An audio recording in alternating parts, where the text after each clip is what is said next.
This is our weekly wrap up of the news. And it has been, I say this every week, but this really has been a tremendous week.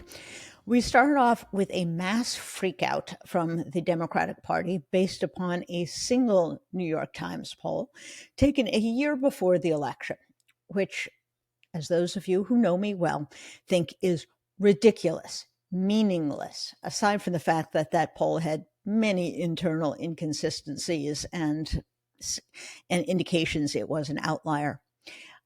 We then proceeded to a real election, actual people registering their approval, disapproval, casting votes, and that was on Tuesday. That was a smashing success for Democrats. So when they actually go into the voting booth, Democrats seem to dislike just about everything that the Republicans stand for. Up and down the ballot, we saw a rejection of these moms for liberty. These are the ones who go around banning books and picking on trans kids and telling teachers how and whether they can teach about the, quote, bad parts of American history. Those people lost not only state legislators, but people at the county, city level, school board people. So that was a big success. The governor of Kentucky, one of my favorite politicians, Andy Beshear, won overwhelmingly in a red state, despite an opponent who tried to tie him over and over again to President Biden. Apparently, that doesn't work. Then we moved on to Mississippi, where the race was really close. It was interesting how close it was. Much of the best news and the biggest news, I think, came from the big picture of where Democrats stand on so-called social issues. Remember, there was a time when Democrats were told, don't talk about these issues. They're losers. You're going to lose. Well, lo and behold, when Democrats talk about these issues, they win. They won overwhelmingly in Ohio, which was an abortion referendum. And they won, as I just mentioned, on these kind of school issues. I think this is a really important point. When Republicans show us who they are, when the Mike Johnsons show up and tell us that his rule book is not the Constitution, but the Bible, and he's going to ban abortion, and he's going to impose his view of homosexuality on the rest of us. Well, that scares the bejeebers out of most Americans, and it should. That's not who we are. And I think if President Biden does nothing else in 2024, he should explain over and over again that if you vote for those guys, it's extremism, it's chaos, and really it's a form of cultural tyranny where they want to yank us back to a time when women, minorities, LGBTQ people really didn't have all that much say in how America is run. So I think this is a time when Democrats should lean in, as they say, to these cultural issues, certainly the gun issue. I had some interesting discussion with pollsters who study the crime issue. And what they have seen again and again is that when Democrats talk about a complete policy on crime, whether it is gun safety rules, whether it's added drug treatment monies, whether it is more cops on the street, when they talk about a complete crime program, not just a lock them up, throw them away, warehouse more people, that message actually resonates with voters. And you know what really resonates with voters? School safety. And we're not talking about crossing guards. We're talking about getting guns that are meant for war out of the hands of people who come and shoot up schools. And it's that simple. Republicans don't want to stop that. They don't want to do anything to prevent that, at least not anything effective. And I think Democrats stressing these issues over and over again, particularly the gun issue, is going to resonate in a big way with Americans. Everybody's fighting over those suburban moms. Those are all issues that suburban moms care a lot about. Let's talk about Israel. The insanity on the college campuses and elsewhere, where you have people who are ostensibly in favor of the Palestinians' cause, ripping down kidnapped posters, shouting from the river to the sea, meaning eliminate and obliterate Israel. Well, those people keep contending that Israel and by extension the United States, is committing, quote, genocide. This is obscene and false. There is no intention, zero, from the Israeli government, certainly from the US government, to eradicate Muslims, to eradicate the people of Gaza. And unlike Hamas, which puts in their charter front and center that they want to kill Jews, that they want to eliminate the state of Israel, look at the actions of Israel. Yes, there have been terrible sufferings, terrible death in Gaza because that's where the terrorists hide out, and Israel has no choice but to go after the terrorists. But it has also, thanks to the intervention of President Biden and Tony Blinken, our Secretary of State, agreed every day to humanitarian pauses. Every day they stop the fighting, and that allows aid to get in. That's allowing people to go from north to south. And hopefully at some point it will allow for hostages to come home. These people who are hollering for a ceasefire, tell that to the parents of a child who has been kidnapped. Tell that to the parents of a spouse, a grandmother, a loved one who is held in captivity. When we have this great ceasefire, what happens to them? What happens to the people, over 240 of them, held hostage in some dark, disgusting cave inside of Gaza? So I think when we talk about humanitarian relief, when we talk about a desire to protect the innocents, the conversation has really gotten very much off track. There's only one side in this who is attempting to alleviate the families and the suffering of the people who are actually held. There's only one side that's attempting to get humanitarian relief into Gaza. It's not Hamas, it's Israel and the United States.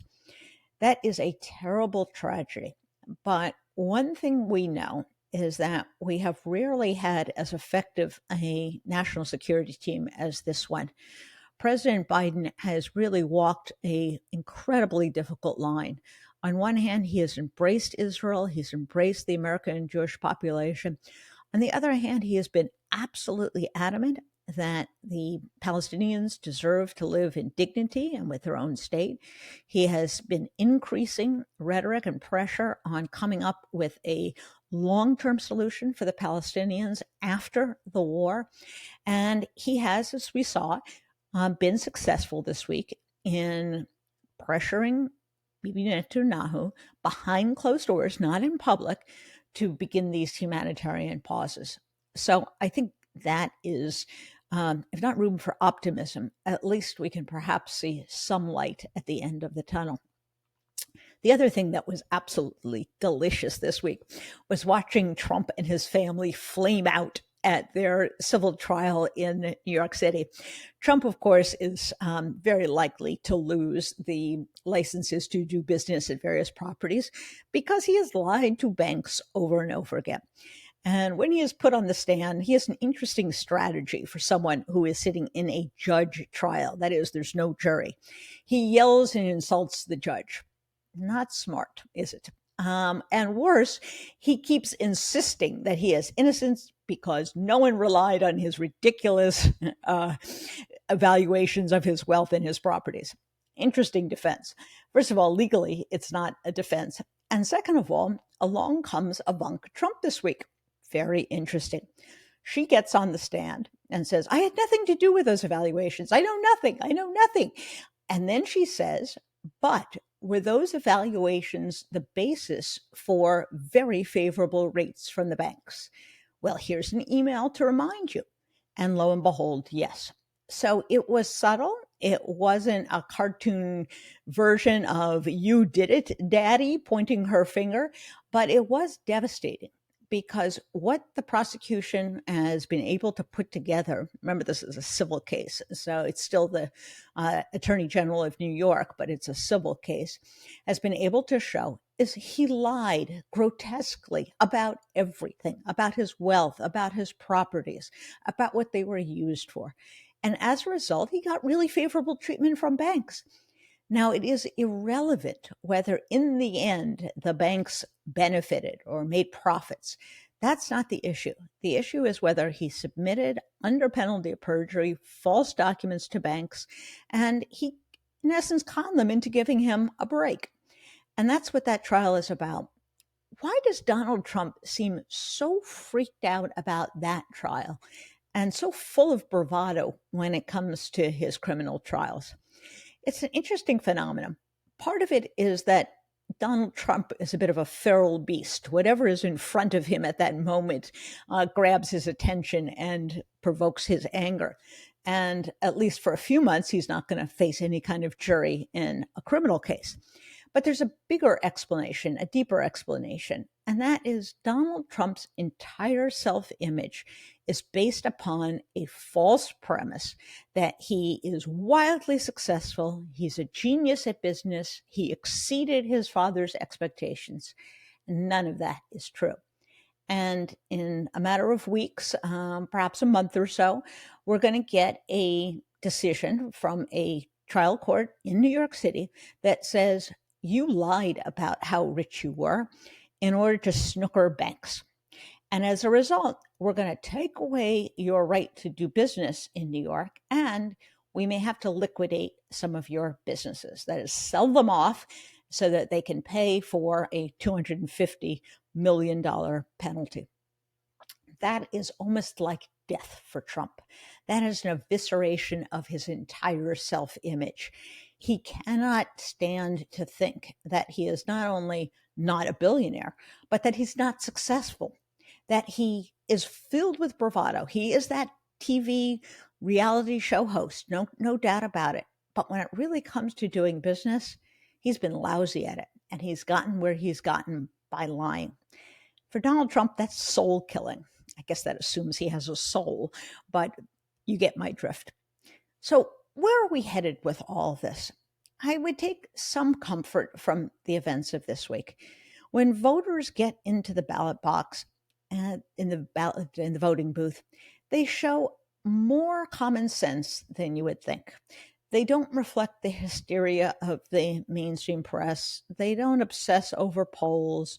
They don't pick up on every storyline and every shiny object that Republicans throw out there. They actually exercise some common sense. And we've seen this year, we saw last year, we saw in 2018, that voters exercise common sense. They don't like crazy, they don't like chaos, they don't like gridlock, and that's really all Republicans are offering. So I think we can have a little bit of faith in the voters and a lot of faith in this administration, which continues to surprise everyone with the strength of the economy, surprise everyone with success on the foreign policy. Because Joe Biden, of course, has made a career out of surprising people who underrate him, who sneer at him, who are not impressed with a very plain-spoken fellow from Scranton, Pennsylvania. So there's a lot wrong in the world, but there's a lot right as well. And we should be thankful for that and take some comfort. Well, if you joined this, I think you're going to love our weekly program. We have a new episode that drops every Wednesday. It's Jen Rubin's Green Room. You can get it on Spotify, Apple Podcasts, or wherever you get your podcasts.